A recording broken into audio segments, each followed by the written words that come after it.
All right, well, my name's Jace Browning. I'm here with Browning Seed. We got a booth right up by the front door. So we sell pretty much everything but cottonseed. So your cover crop seed, your hay grazer seed, that's kind of our wheelhouse. And so come see us for any and all your seed needs. Love to meet you. Some of y'all have already come to our booth, and if you need some more information, I'd be glad to give it to you. Thank you. Our next speaker, and by the way, this is sponsored by Codra Consulting and B4L Angus. Thank you for that sponsorship on this speaker. Frank Price, friend from West Texas. Frank and his son Sims operate a ranching enterprise in Sterling City, the Sterling City area in west central Texas, and they were selected as winner of the 2013 Environmental Stewardship Award presented by Dow AgroSciences, National Cattlemen's Foundation, USDA NRCS, and the U.S. Fish and Wildlife Service. It's quite an honor. Frank and Sims ranching operation utilizes sound grazing management program that has proven not only to be economically rewarding, but also providing an effective tool in improving the rangeland resource. While raising cattle and sheep is the primary source of income, wildlife provide up to 1/3 of their total income. The livestock grazing plan is structured to enhance the wildlife habitat as well as the livestock. The two enterprises are both enhanced by an effective grazing program. Perennial forbs and browse, highly preferred by wildlife, are increasing, along with the high-valued grasses that have been lost by poor grazing management practices of the past.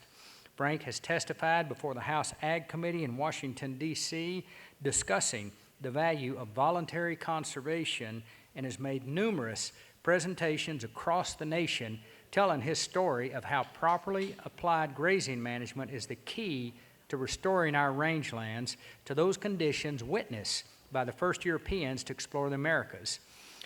Environmental concerns such as soil erosion, water quality and quantity, along with the carbon sequestration potential of a healthy rangeland resource, are of high priority. Help me welcome Frank Price.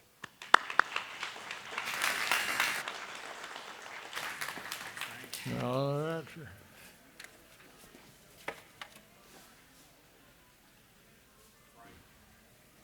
Tell them about your newest award.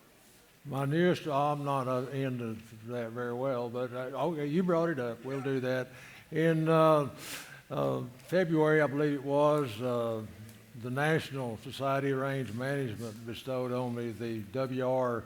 Chapline Award, which is one of the highest awards that the Society of Range Management can make. And when I look at the list of people that have won it, I'm humbled. I don't think I fit in that category. It's truly an honor, but there's some very special people there that have won that award. I've got my crutch.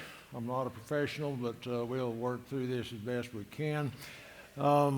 What I hope to portray today is an overview of how our operation works and why it's successful for us. I'm not going to tell anybody in this room that they ought to be doing it the way we do it. You've got to take the tools that I'll tell you about, other people can, and try to apply them to your operation, your work process, and make it work for you. But don't get the concept that what I'm saying is the only way to do it. In 1898, a gentleman in Abilene, Texas, Mr. Bentley, he was in charge of one of the first research stations in the nation in Abilene, Texas. A group of ranchmen had encouraged him, through lobbying Congress, to start this station because they were concerned. In 1898, basically the larger grazing, 1876 was really when it all began. There were some other places that started prior to that. They were already seeing a decline in the grazing capabilities of the rangeland in the 1890s. So Mr. Bentley did this study, and he determined that in 1876, from north of Menard north up through Abilene into the Fort Phantom area. Cattlemen were running 300 head of cattle to the section, an astounding number. Now then, as James indicated a while ago, that was 300 head of probably 1,000-pound cows. You convert that to 1.4, typical size of an animal today. I don't know if that's correct or not, but that's 215 to the section. That's still a lot of cattle. By 1886, they determined that, well, maybe 150 head would have been better to start with. It's open range, competition for grass, so it would have been hard to control those numbers. Well, in 1898, Mr. Bentley suggested that 50 head to the section would be practical. And he made a statement. It's written here, but it's for 1898. This overstocking of the ranges has continued year after year through good seasons and bad ones until it is the opinion of some of the most experienced cowmen of Central Texas that the injury has gone almost past the point of redemption. The ranges have been almost ruined, and if not renewed, will soon be past all hope of permanent improvement. 1898, folks. That's scary. Now, it's 1876 is a lot of things happened then. That's when my great-grandfather in Ennis, Texas, he and his brother, my great-grandfather's 18 years old, contracted to drive a herd of cattle to Santa Ana, Texas. Part of that payment for driving those cattle, they got a portion of the herd. They spent the next 4.5 years in Santa Ana building their herd, took that herd of cattle, topped them out, what they wanted to keep, drove them. They were going to Kansas to the railhead, got to Henrietta, Texas, found another drover that was willing to pay the purchase price, and they took that money from the purchase price, came back to Santa Ana, moved to Sterling County, Texas, and lived in a dugout for the next 5 years. Open range. My great-grandfather participated in the first drift fence down on the Middle Concho River. When you go to the county records, at the time it was a part of Tom Green County. His brand is the first one registered in Tom Green County. Pretty cool deal. Now then, Mr. Goodnight, Charlie Goodnight, in 1887, the Middle Concho River was where a part of the Goodnight Loving Trail. They went from basically Fort Concho, well, they started in Weatherford, came down through Abilene. Some of you folks probably know a lot more about Mr. Goodnight than I know you do, than I do. But anyway, he came into the Middle Concho River, go west, ended up in the Pecos River, and that's where he went north up to Fort Sumner. He was coming back from Fort Sumner in 1867, written in Mr. Haley's book. He said that buffalo lay dead on the Concho River Valley in an area approximately 10 miles wide by 25 miles long. Said they looked like pumpkins in a pumpkin patch, dead everywhere. He stated that it was millions of dead buffalo. Wasn't Mr. Goodnight, but there's other stories that from Snyder to Lubbock, the same thing took place. We question the grazing of the land and how it was, this dream landscape, before European man got to the western United States, and how beautiful it was. I won't even go into the horses and the Indians. That was the start of the decline of the rangelands, I think, when the Spaniards brought the horses in. You know, an Indian had 5 to 10 horses per man in a camp. You take a camp with 50 men, you've got 250 plus horses. That changed the environment dramatically because those horses were reintroduced.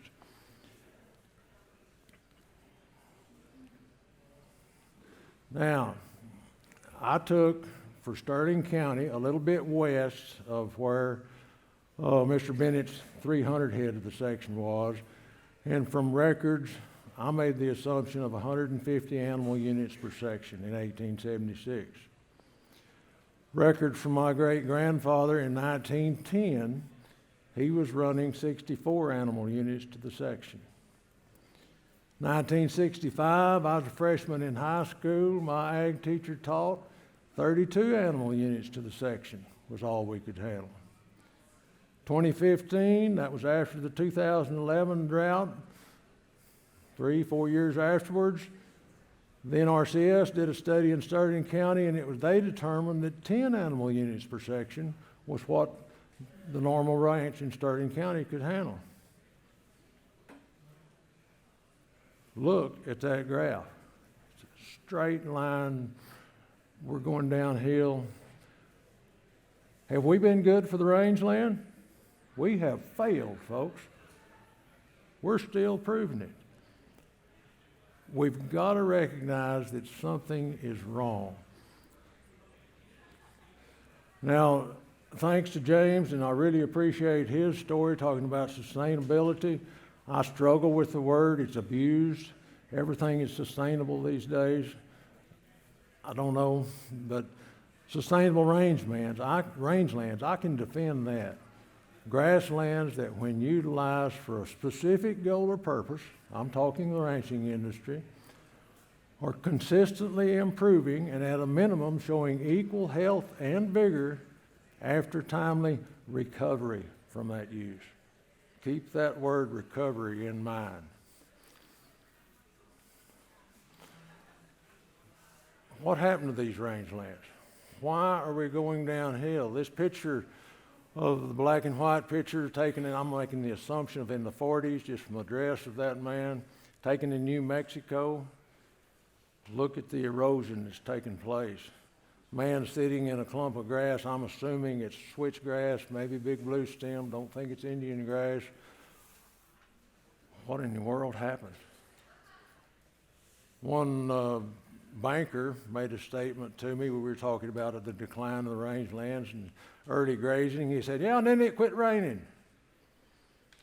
Records I can find, rainfall is not much different than it was in the 1700s. Droughts in the Dakotas in the early 1700s, 1720, they estimated a 25-year drought in the Dakotas. California, from tree ring studies, lake bottom studies, how they do the lake bottom studies, I don't know, but they estimate a 100-year drought. Drought is nothing new. Climate change, climate is continually changing, folks. When it quits changing, we won't be here anymore. That's my opinion. Brush encroachment, did that cause all this? Look at that New Mexico picture. I don't think brush was the problem there. It was erosion. But what caused that? Poor grazing management, in my mind. We're showing, and that's what I hope to show you from the pictures and whatnot this afternoon, through proper grazing management. Animal impact is so huge, folks. We talk about in Washington right now, the Green New Deal, we're going to get rid of all those cows. They destroy the environment. Without cows, the environment goes downhill quickly. I live on the edge of the start of the desert. My daddy used to say, depending on what year, where that desert started. But right now with the petroleum industry, at the intensity it is, a lot of those lands west of me don't have livestock on them at all anymore. Every year it gets to be less and less grass because there's no animal impact. So we've got to have animal impact and rest, recovery from that impact. This is a topo of a ranch that we lease, 23 sections. There's 17 pastures, I believe. We didn't build any fences when we took on the place.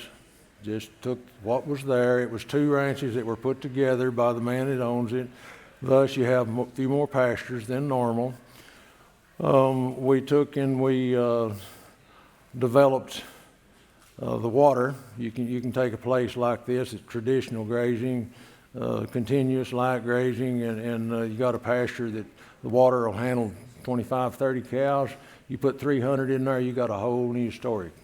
So you got to develop waters. Now then, how did I get to where we are on our grazing plan? Like say my daddy, he was continuous grazing, light stocking rate. That's just the way it was. I was fortunate to have an ag teacher in high school that began to introduce me into the Merrill 4 pasture, South African switchback, different grazing programs. So when I got out of school and I started handling some of it myself, we'd work our stock, and by golly, when we got through, that pasture over there hadn't got any stock in it. That's how we started our rest program. Then we went to a move 'em when you work 'em program, and we had that pasture was empty, and we'd do our spring work, and when we got through, well, by golly, this next pasture doesn't have anything in it. And then we'd do our summer work. That's the way our rotation was working. I went to the Savory Grazing School, came out gung-ho, built cells, wagon wheels, if you will. I failed. I was not ready for that level of management for me. Ultimately, we took them all up. We went back to programs like this ranch you see the picture of here, traditional pastures. You can find a logical rotation pattern around them to make it work. Now then, you take that 23 sections, got livestock in every pasture, you have to keep up the waters 3 times a week. You go to feeding and you're feeding 3 times a week. It'll take one full-time man to really be busy to keep up with that place. We go into a single herd program. Now, one man, 3 times a week, spends a half a day, and he's got that place tended to. Saving labor. Like I say, the water was an issue. Planning, that's the hardest part of this whole thing. I love it. Lots of people don't. But if you're going to go into a more intensive grazing plan, you've got to be on top of it all the time. You've got to have a plan. This is our grazing plan here. I wish I had more time to show you how it works. Of course, over on the left, got the number of pastures there. Pretty little print. All right, can't even read it up there. Well, I apologize for that. But without those grazing plans, we couldn't make it work. It's given us a direction to go. And the thing for certain to remember about that grazing plan, it is not fixed.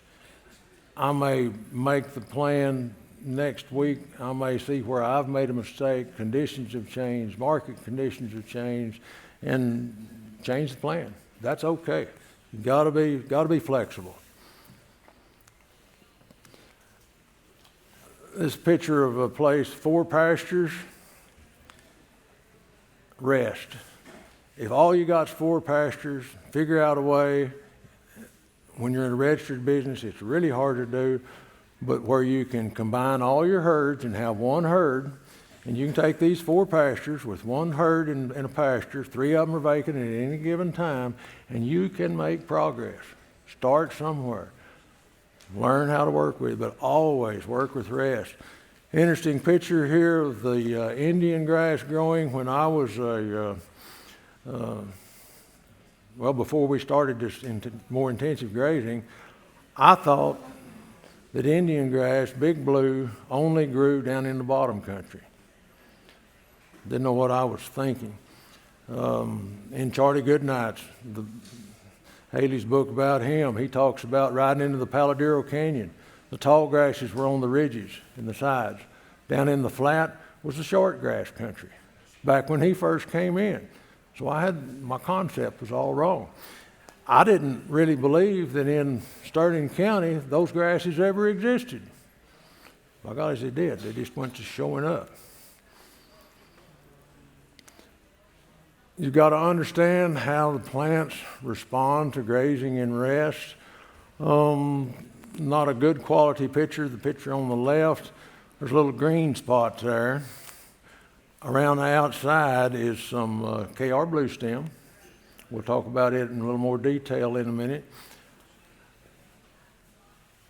Indian grass has germinated within those KR blue stem plants. It's offered a little better environment, probably a little more healthier soil right underneath that plant. So the Indian grass is using the KR for a source, food source for it to get started. Sweet deal. The other picture, of course, it's a picture of was grazed in November. That's about the level of grazing we like to have. You go out on my place this year, and it ain't that way, folks. It's too short. We're in a bind now, embarrassing so. But it hadn't rained. You know that you've got to adapt. Stockmanship, I love that with a passion. I was talking to Ron Gill back here a while ago. He's got his style of stockmanship.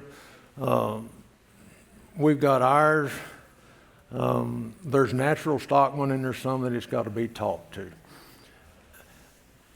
Just one thing, simple little thing, used to when we were gathering cattle and you had them all going down the fence and fixing to throw them through the gate. Somebody'd lope out in front, open the gate. We don't do that anymore. You ease them up to that gate, hold them, wait till they've relaxed, drop their heads a little bit. Somebody rides right through the middle of them, opens the gate, and lets them go to that next pasture. Quickly, those cattle begin to understand that, oh, Frank's going to ride through me here in a minute and open the gate and let me go to some fresh pasture. Tiger stripe cows, and there's, some people say tiger stripes are too hard to handle.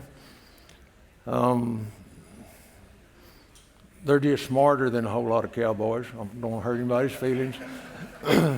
They'll see us come into a pasture with our pickup and trailer. We prefer to move horseback. Sometimes we don't, but and you may see them throw up a figure 9 in their tail, and somebody with us that doesn't know them, think, my God, those cattle are wild. Nah, we just unload, calmly ride around, and they've gone to the gate. They think they're supposed to go through, and they're waiting on us.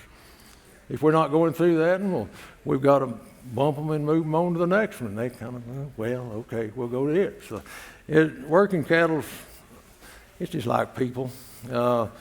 In the pen, nobody hollers, nobody whistles, nobody flaps their wings, nobody jumps up and down, nobody crawls over the fence. Stand back. We use a sorting stick. Some people say don't use a sorting stick. It's not a poking stick. You just use it to point them in the right direction and let them go. If you're going to work them this often, they have to be calm, have to be gentle.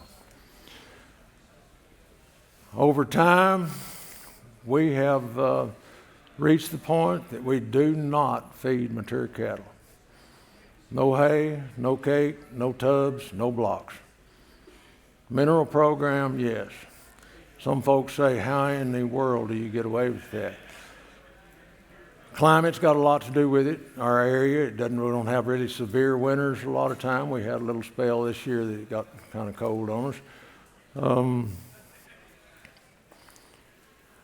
Our first calf heifers, when we wean them, we keep pretty good care of them up until breeding season, and then they're pretty well on their own. It's a genetic thing. It's a process, of course, and I'll go to the next slide and we'll talk about that. Just one more thing. Here's some Texas bluegrass. Texas bluegrass, cool season plant.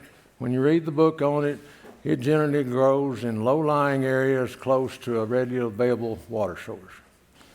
This Texas bluegrass is up on the top of the hill, just falling off. It's got that rim rock above it, so it gets a little bit of extra moisture. And this picture was taken in August. It didn't read the book, but it is really good stuff, folks. Working with nature, we calve starting the 1st of February. That way we turn bulls out. April 26th is when we turn our bulls out.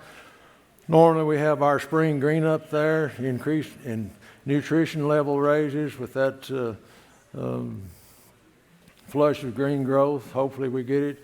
Of course, they hadn't been fed all winter. These cows, it's not kind of a long ways away, but they weren't fed all winter.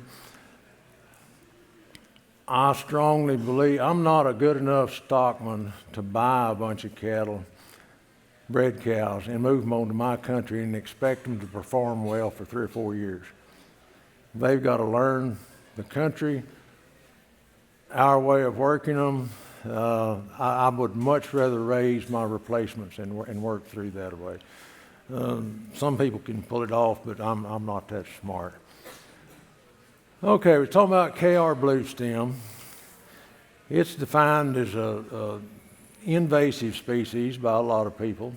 All my daddy planted it in the 60s all the time. You'd always get a good germination, and it'd always be right flat of the ground. The sheep couldn't even pick a leaf off of it. Seed heads would be up about this tall. White stuff isn't worth having. As we went into this more intensive grazing program, it takes 4 or 5 years, but that KR will turn vertical. And it'll start growing up. It'll get as much as 10 inches to a foot tall. Let's watch this cow. Our breeding program, we start off with a tiger stripe, put an Angus on them, and that gives us that super baldy. In our country, it works really well for us. It's hard to keep that size down when you've got that 3-way cross in there. It's very effective on us. Now I walked up to look at what that cow was eating. A little bit lighter green, had all that other stuff available.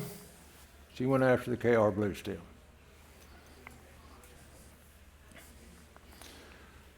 Cool season, warm season.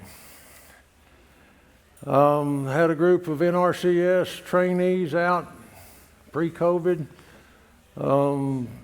We were out looking at the grass and whatnot, and I snuck up on them. I said, if you were to define a rest program for this, what would y'all do? And one of them said, season-long rest. And I said, what season are you talking about? Blew his mind. In our country, over on the left here, we've got side oats, Texas cup grass. Texas cup is a really good grass that we use. The only place you would see it pre-intensive grazing was growing up in a bush or a mesquite tree because nothing could get to it. Now it's 50% of what you see there, mixed in with the side oats. It's really good. Now then, on the right, we've got Engelmann daisy, Canada wild rye, cool season plants. If you're going to work yourself into a non-feeding program, really makes a difference. I've already talked a little bit about animal impact. Without it, we could not do what we do. You've got to knock those plants to the ground. There's growth nodes at the base of that plant, sometimes up where your shoots begin to fork off with leaves and whatnot.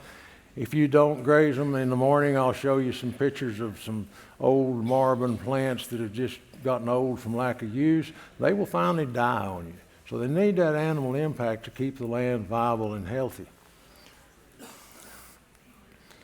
On our sheep program, we still have some oiled sheep. Don't know how long we're going to last. Predators are quite an issue. We used to drench our sheep at least twice a year, sometimes more than that, for stomach worms. We hadn't drenched them in over 20 years now.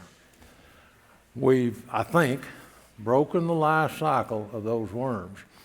There's 2 reasons. First is genetics. You take your sheep, and over time, not worming them, those that tend to get wormy just may have died.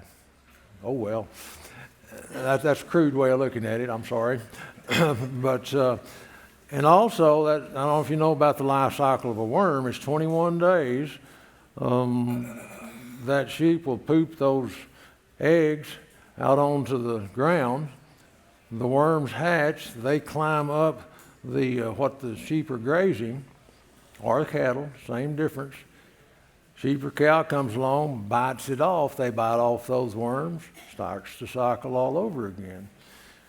If your rest period, and our rest period is getting longer all the time. We're up to 250 to 300 days rest before we come back to a pasture, which has really moved us forward in tall grasses.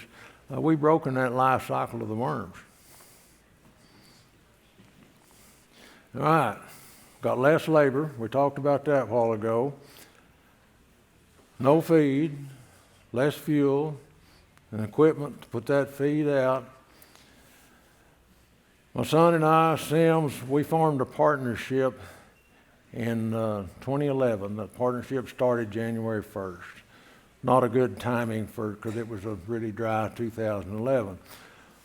Our business plan, Sims and I bought me out. That's the way we transferred to the next generation or started that process. He made a good trade. I didn't hang it in him, being my son. But we had a payout plan of 15 years. I put up $50,000 operating capital. Sims put up $50,000 operating capital. That was 2011. Last year, 10 years in, we paid off that note to me 5 years early. We have never added any operating capital into it other than that original $100,000. We've got other sources of income, but they do not go to the ranch. The ranching operation is a standalone deal. We lease all of the country. Some of it belongs to me, some of it belongs to Sims, some of it other family members, some of it outside. We pay a lease on all of it so that we know where we stand with that operation. Got an accountant that's looked me in the eye and said, "Frank, you're not supposed to make a profit every year on this. You need a good deduction." I said, "It's too bad. That's just the way we're going to do it." And it's, we talk about the next generation, the future of our ranching operations. In Coke County, we have got land we operate there. The FSA man had been there for 15 years. I asked him what percentage did he estimate of the ranch land in Coke County that was in operation when he started. 15 years later, what percentage was no longer a true ranching operation? He quickly said 30 to 35%. Basically, any place that sells is no longer in a true ranch. They call them ranches when they sell them, but it's really not. There's nothing wrong with it, but those places are just disappearing. They talk about the age of us ranchers, and I've finally gotten into I used to be one of the young ranchers. I don't know what happened, but I lived anyway. Why aren't youngsters getting back into the business? They love it. They love the lifestyle. They recognize how valuable it was to them to be raised on the ranch, the work ethic and all that, but they move away. They can't they got to make a living. Why have that hard lifestyle when you don't make money? Sims and I are very fortunate. We've happened to bone to where for us in our country, we can consistently make a good profit. While making that profit, we figure as an expense, Sims' wife gets paid a salary, my wife gets paid a salary. The accountant calls it our salary, but it's really hers. But anyway, so we're not starving ourselves during the course of the year. And that I strongly believe is the future of our ranching operations. Look at the places that are for sale now. In 50 years, at the rate Coke County's going, there may not be a ranch. Not going to be good for the environment, in my opinion.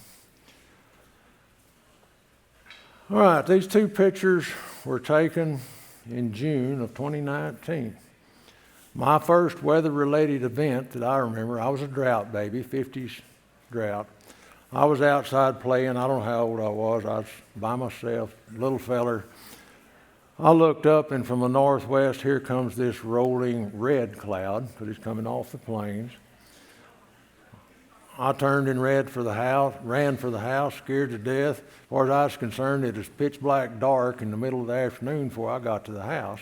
It was one of these habobs, did I say that right, came rolling in. You would think we'd gotten over that, but we haven't. Kind of makes you wonder where we're headed.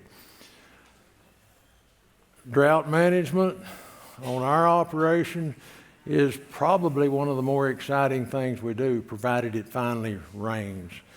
When you've got a healthy root system from our grazing program, it's deeper, the soil's covered, it can come a half-inch of rain, and used to, if it came a half-inch and it's dry, well, it came a half-inch, so what? It's not going to do any good. You take and you've got a solid cover of grass, and particularly when it's got a little bit of height to it, and it's had a chance to build a little soil in there, and soil can be built amazingly fast with a good turf of grass. 3 days after that half-inch of rain, and it's been one time 2.5 months since it had any rain, three days later come back and reach down and scratch in there, it's still moist. Smell of it, it smells like a fresh plowed field. They tell me that smell comes from the microbiomes, that microbial activity that's in there. We're just now, the scientific community is just now beginning to learn something about all those little one-celled critters, earthworms, and that's going to be pretty far-reaching, I think, in our need for replacement mineral supplements, animal health, but I don't understand it, but it's fascinating thinking and talking about it. All right, here's some of these deep-rooted grasses. This is in the summertime. It's dried out. Everything is dormant with the exception of that Indian grass. It's got a deeper root system. If someday, if we can get enough of those plants, and it's a slow process, and keep in mind, folks, that when I take pictures of my rangeland, it's kind of like Minnie Lou when she takes pictures of her cattle. You're going to take the best picture you can. You're not going to just so keep that in mind. But once again, we've got less labor, less fuel, equipment, parasites, issue from drought. We got better herd health. Wildlife, it's amazing, even as open as we get some of our country, they come to see us. Brother-in-law one day popped off and said, I think we killed every deer on this place, and 2 weeks later we'd have more than we did to start with. It's a possibility, it really is. It's surprising how livestock really... So we can result in more pounds per acre produced, the carbon sequestered in the soil, and that's a totally new ecosystem services, which is kind of a mouthful to me, but if our environmental folks that are claiming the Green New Deal is such a big deal would think and listen, we, the ranchmen, under a good grazing management program, have a lot to offer those folks, a whole lot. Somehow we've got to convey that information. That's what, when Miss Huckabee went by a while ago, when I shook her head, I couldn't help myself. I had to tell her, come see, come look. There's a lot of us in this room that can show them what's happening. And I'd invite Al Gore out. It wouldn't bother me. Erosion reversal. We've all know where these guts and ditches are. That had a man that one of my mentors that worked for Daddy for 47 years, and he'd talk about. He went to work during the Depression, and we'd have lots of ditches over in that country. And I helped dig every one of these ditches. At the time, I didn't realize what he meant, but they appeared while he was there. They kept getting bigger all the time because of our poor grazing management. When we go into these programs, the bottom of the creeks, the bottom of those washes is the first place to recover. Well, why? It gets more water than anywhere else. It runs in there, maybe not a huge rain, but some rain.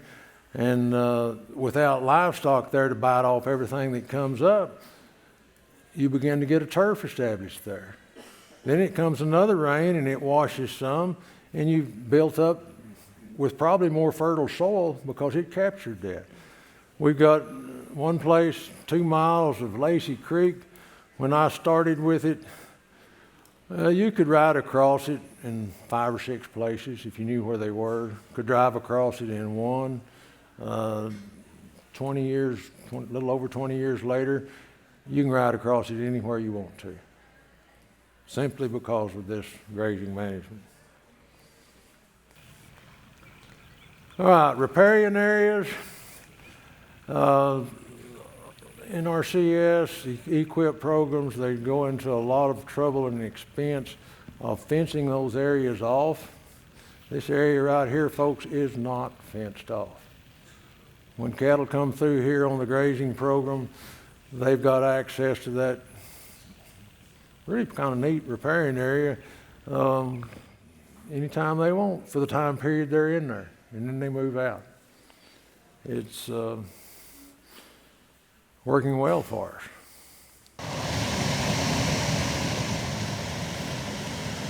This is a creek, came on what the weathermen called a 100-year flood, one of the bigger floods we've had. This is several days after that flood. You can see the results of some of the washing down here where it fell off there. There's some switchgrass up there standing.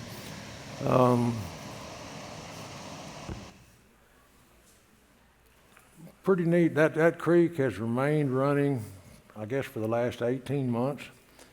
That doesn't happen in our country very often. So it's exciting to see something like that happen, that pretty clear water. You still don't drink it. It's pretty chippy. Here's vine mesquite grass. It's another one. It's summer grass. It's known to be down. You find it around where your water troughs are running over and things like that. We're finding it up on top of the hills now. It's getting established a little better all the time. Now, what you assume, that dark spot out there, which might be a cow patty, that's a dead prickly pear. We're seeing some things happen with prickly pear that I don't understand. I keep wondering about. Over the picture on the right, you can see just dead prickly pear there. As we work on our grazing management program, do some brush work. Prickly pear is a very cyclical plant. It'll get up great big and then something happens. It may be this last big freeze we had. It may be just something happens and it goes to dying back and you think, oh, it's going to die. And then it rains and there's no grass around it, no competition. It's a shallow-rooted plant. But then in a year's time, it can increase in canopy 30%. But when it goes to dying and you've got a good grazing management program and seedling grasses go to germinating in probably a more fertile area where that dead prickly pear plant is, and those grasses get established, the prickly pear doesn't seem to come back. We've got 85–90% kill.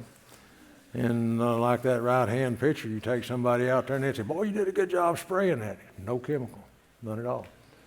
I don't understand the process, but it's got a lot of potential, I think. Here's another one where we've done some burning. This was a summer burn. You can tell from the mesquites. It's a very valuable tool. I'm disappointed a lot of times. Some of the folks that really promote burning, oh, you need to burn every 5 years, or you need to burn every 10 years. In our country, that ain't going to happen. Conditions have to be, you've got to have the fine fuel, you've got to have the climatic conditions, the wind, the humidity, and it's really hard to pull off. It's a lot of work to do. Now, we've worked with the Texas Forest Service on a program that they're the ones that put this next video together. We've had issues with the Texas Forest Service. I think everybody has in different times. They want to do what's right. Their personnel changes, and we've got to stay abreast of them and their new personnel and help them to understand who we are. I think Canadian probably is a better example than Sturgeon County. All right, let's see what happens here.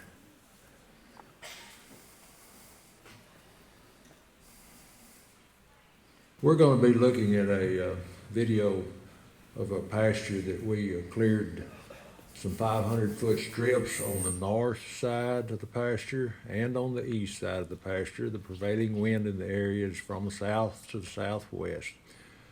The reason we cleared those strips is so that we could conduct prescribed burns more effectively, safely, and with fewer personnel. When we cleared those strips, we took the volatile fuels out, including smaller brush plants like flame leaf sumac, little leaf sumac, agarita, which disturbed some of the wildlife people, but we were looking to get all volatile fuels out of that line so that when we initiated our burn, we didn't have the risk of flaring from those bushes, cedar bushes and such as that, so that we didn't have spot fires. This particular pasture we did burn. We were able to use a 7-man crew.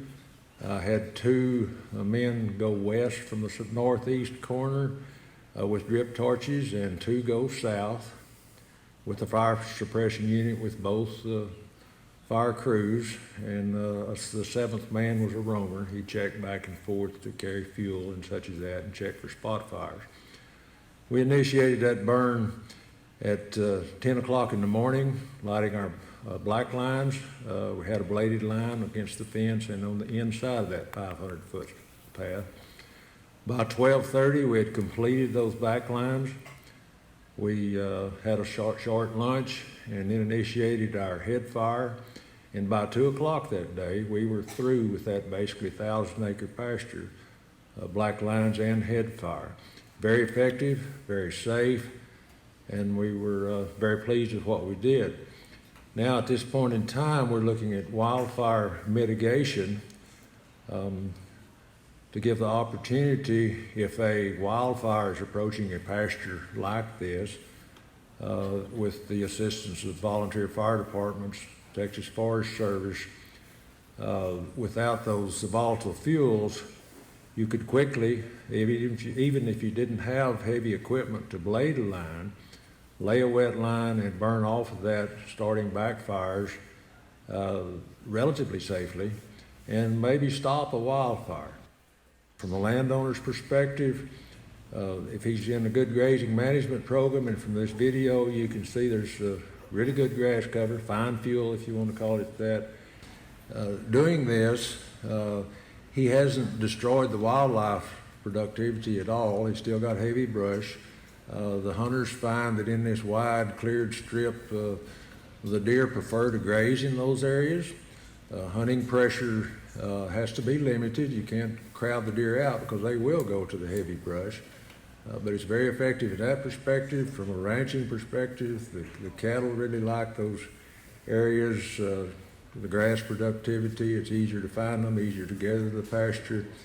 So there's a lot of win-win situations here with this type of scenario, and to the point that if you had, say, EQIP dollars available to do brush work, instead of clearing an entire pasture with brush work, take 3 or 4 pastures. In fact, we did that on this particular ranch, and clear those 500-foot strips, and thus we've created some benefits for all those pastures instead of just clearing one. So there's a tremendous amount of potential here, and it's worth considering. And I'm excited that the Texas Forest Service and the NRCS see the possibilities in what could occur here. And you could take that 500-foot line around a small town that had the potential to be trapped in a wildfire, and if you had this cleared strip around it, you could quickly make that town safe. Like I say, the potential is really exciting in my opinion. You've got to work with all personnel. It's kind of like this program we use. Some call it holistic. I've trouble with that term, but all the different tools come together to make it work. It's kind of like our fence line weaning program. I thought that was the silliest thing I'd ever heard the first time a man went talking about it. And he was from Kansas, and he had been involved with it for 3 or 4 years before he came to me. And finally I tried it. That, folks, is the simplest program there ever was. Strip the calves off, put the calves back in the pasture where the cows were, put the cows in the pasture adjacent to them. Doesn't take a spectacular fence or anything, particularly if the cattle are handled right, calm. You can see these cows are first calf heifers, tiger stripes, and some of the super baldies mixed in there. We've taken 2 different years on 2 different places where we wean this way. Technically, you're not supposed to do anything to the calves. You strip them off and get them back out as quickly as possible so there's not any stress. We went to the trouble to weigh those calves the day we stripped them off. When we brought them back together to move them away from their mothers and start our weaning program, one place was 7 days, the other place was 10 days. The place that at 7 days, those calves, from the day they were weaned, had gained 0.9 pounds. On the 10-day deal, they had gained 1 pound. Not a day, but they'd gained 1 pound. We didn't have any shrink there in that process. That's no walking, no balding. It's a pretty simple process. Picture kind of close to my heart. It's got my daddy. In fact, the feller that helped dig that ditch is over there on the left. Handsome feller, isn't he? Anyway, the proud history of the ranching industry is a testament to the rangeland sustainability and how fragile it is. We must all admit that our forefathers and regretfully ourselves have made huge mistakes with respect to the sustainable rangelands. Recognizing those mistakes, moving forward with the solutions available to us has much potential for the environment, ranching, wildlife, and recreational industries. Hopefully I've portrayed to you, we messed up. If somebody's going to stand up here and say, we ranchers are all doing a good job, we're out here to keep good care of our country. We are, but we still messed up. Let's admit it. Let's take what we see the mistake was, and as far as I'm concerned, it was not proper application of rest. You've got to have rest. Big blue stem, the first spot of big blue stem I ever found on our country, we get this tall, not a very big area, in fact, really small, probably within 10 square feet, the first I found, where the tiger stripes cows were. They found it and grazed it to the ground within a few minutes, totally to the ground. Big blue stem is that palatable. The stems and all, they ate the whole thing. We made our cycle around.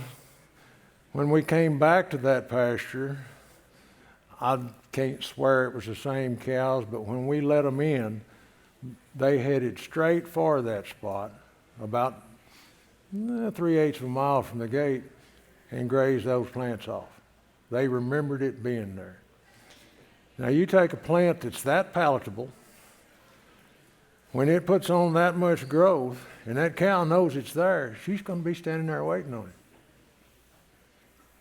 it. And you know, when the first grazing started in this country, 1876 or 55, whenever it was, there was a lot of big blue stem, those very palatable grasses.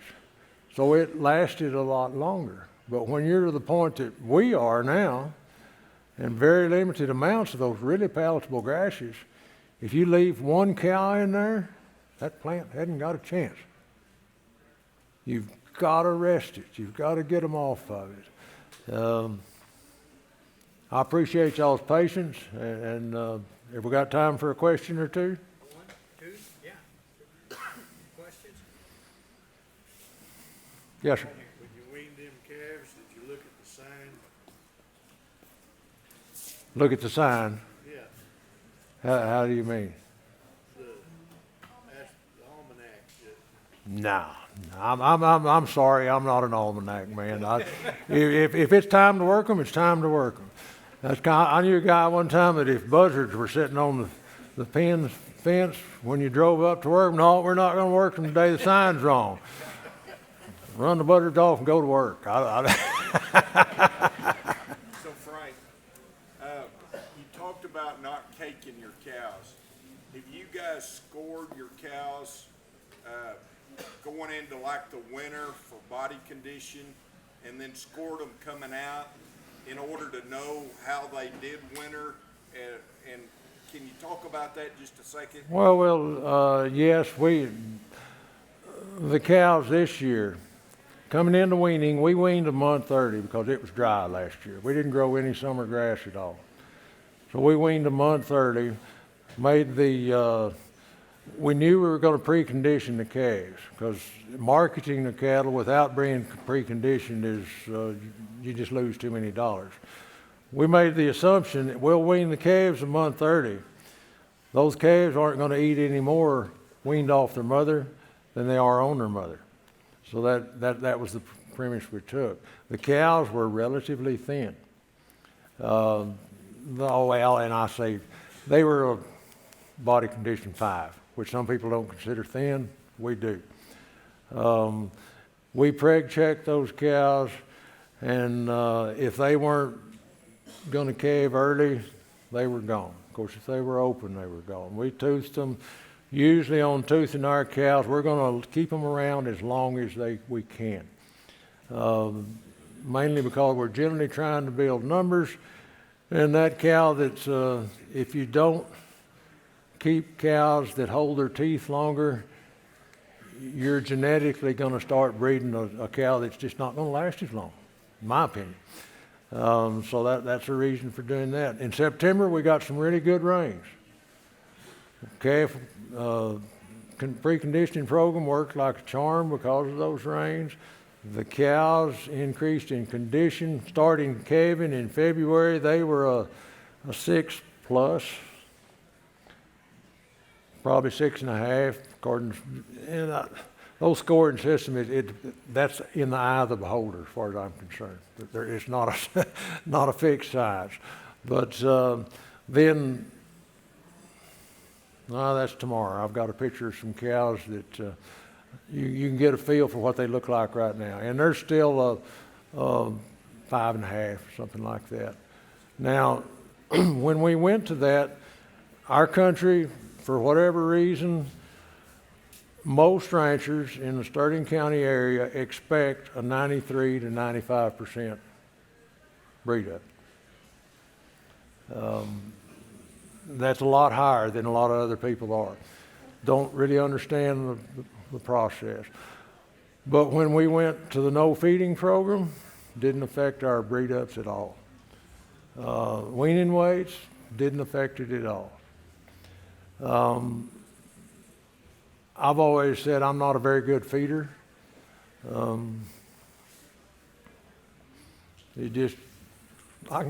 make them perform just as well without feed as can with feed, for whatever that is, but that is probably the most important thing that's happened to us is being able to maintain that same production level and not have to feed. It's got something to do with the rangeland conditions. It's got something to do with the cattle, our breeding program. During the 2011 drought, a lot of folks were complaining that it's so hot. We had 100 consecutive days of over 100 degrees temperature. With winds, Forest Service, the head of the Forest Service in the Midland area moved in just at the start of that spring. And the comment was, I came from Florida where they have hurricanes. Midland had hurricane force winds for 100 days. It was tough, it really was. And people would complain, all these cattle, they just lay around water, they're not going out hustling. And I got such a kick out of my son and very calmly says, you put a little air in them and that won't happen. So, but you know, the program that works for us, and I've tried to tell you what we do, like I say, up here it's different, but on one ranch, it may be different on one side of the ranch than the other side of the ranch. A little bit more rainfall makes a tremendous difference. And like I say, right now, we've got a good prediction of rain today and tomorrow. Last time I looked at the radar, it ain't happening. We're going to be forced, if this rain doesn't develop, and I hate to say it's based on one potential rain, but if it doesn't, we're immediately next week moving into our next phase of reduction for our drought program. We have to.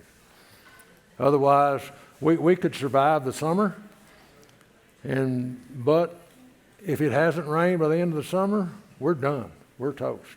And we want to be able to maintain our young cows so we can survive the next drought. Speaking of droughts, one more thing. If this turns into the drought that we heard earlier that it may, it'll be 8 or 9 extended dry spells in my lifetime of ranching. It's once every 7 years. Pretty normal. And tomorrow I've got a graph I'll show you of the rainfall records that I've kept. And the trend line since 1984 to now on the rainfall is actually going up. Blew my mind when I saw that. So anyway. Let's give it. Yes, sir. Okay. How did you build your water storage system up? How did you come up with the water? We're very fortunate on 2 occasions to have NRCS equip help. That helps a lot. We use a lot of poly pipe on a lease place. You can lay it out on the ground. If you got to leave the lease, you can roll it up. Try to put our reservoirs on a high spot. That 23 section place, there's 2 wells on that whole thing. But we've got them pumping up to the reservoirs on the high spot. An interesting thing there, my son came up with using game cameras, mount them on that 30-foot reservoir, concrete reservoir is what they are. 3 times a day, it takes a picture. Every one of my men can see that picture. It's sent to our phone. And you know if that tank is full or not. If it's full, you still go check waters and minerals and whatnot, but not in the detail. If you see that it's down on the high ground, something's wrong somewhere. Best get on the stick and go do it. It costs, I think, $9 a month, something like that, for a cellular fee. That's cheap, folks. But anyway, there's a lot of little different tools. I hear things all the time, just like the evaporation balls. I want to get with you where you get them, because you know we use a lot of rubber tire, the giant rubber tires for our water. In fact, it's the only kind of trough I'll put in now. Evaporation's pretty great when you got a bunch of them. It really is. Yes, sir. You mentioned the 1911, 19 drought. Right. I remember reading about your award in 13 that you got, that you didn't sell any cattle in 11. Well, yes, we did. You did? Yes, sir, we did. The thing that they highlighted after that 2011 drought, it was total calamity. Hell, I just will tell the story. We need to go. Well, I won't tell the story then. I'll tell you privately here. I think David Witcher might have had a David. Yeah, David. At what point, when you started this process, did you cut the feed out? And maybe what point would you suggest cleaning off the feed? For us, of course, relatively light stocking rate. I'm not big into doubling stocking rate or anything. Start off conservative. If you get some decent rainfall after the first year, you'll surprise yourself. You may be able to get away with it. In our country, I've got to be real careful in talking to people that like up here, I can't relate to what goes on up here. I knew a man one time bought some country out in New Mexico. God, it was pretty. And everybody in New Mexico called him a Texican, knowing that in about 5 years he's going to come home with his tail between his legs, because he wasn't willing to listen to those locals and understand the environment. You've got to do that. So I'll be careful in taking my advice on different areas. Let's give them. Heather. Good. You can continue on with some of that. Great presentation, Frank. That was Yeah, good. yeah, We live in I'll a take it. similar area, and what I've come to the realization is, basically, I ranch in a drought, and occasionally it rains, so we just try to prepare for all of that. But with that said, I want to announce the Hemphill County 5.0 Grass Grazing and Animal Management School. And at this time, I'd like to introduce Hayden Hill of Elanco for a few words. Hayden? Here he comes. So I want to talk about that. While Hayden's coming up here, we're going to have some sheets to pass around to you. Our grass grazing school is taught by Dr. Tim Steffens. We've done it this will be the 5th year we've done it. It's a 40-hour in-depth course. We meet for 10 months, once a month, for 4 hours. And it's a seriously great in-depth study of grass grazing and animal management. It costs $400 to sign up. We'll be having some lists to pass through for you to just, if you're interested, you can sign up. If you sign up, it doesn't mean that you have to do it. But anyway, is Hayden Hill, Elanco? There you are. Good deal. So we'll be sending those lists through to you if you're interested in the grass grazing school. Go ahead. Okay, cool. Does he have it? Yes, sir. He should have it. Yes, sir. Good. Sorry. I didn't know. Today the sun rose. Coffee was poured, breakfast was prepared. Dogs were walked and emails were sent. In many ways, it seems like an ordinary day, but we believe today is different. Today, Bayer Animal Health joins Elanco to create a stronger, more enabled Elanco. Together, we're improving the lives of animals at a time when animal health has never been more important, because making their lives better makes life better. We will champion and advocate for veterinarians who help farmers and pet owners tend to the animals in their care. We'll also advocate and empower farmers who protect the herd and raise the flock. And we will help pet owners who rely on animals for friendship and endless joy. We improve the lives of people together with you, those also who need protein to nourish their families. Today is not about us. It is about you. And we are so thankful to you to make today possible. You, the farmers, veterinarians, and pet owners that we serve. Our world has never needed animals or the work that all of you do more than today. Today is about improving our ability to serve you. Always innovating to find new solutions. Always delivering high-quality products to meet your greatest needs. Always advocating and earning trust to add more value. Always improving to deliver excellent service and support so you can provide the best for the animals in your care. And always building a culture on the inside of Elanco that can improve communities and society on the outside. From farms to cities, from Indiana to Germany, from China to Brazil, the future depends on healthy animals. For a growing population in need of access to nutritious protein. For an increasing isolated society in need of connection.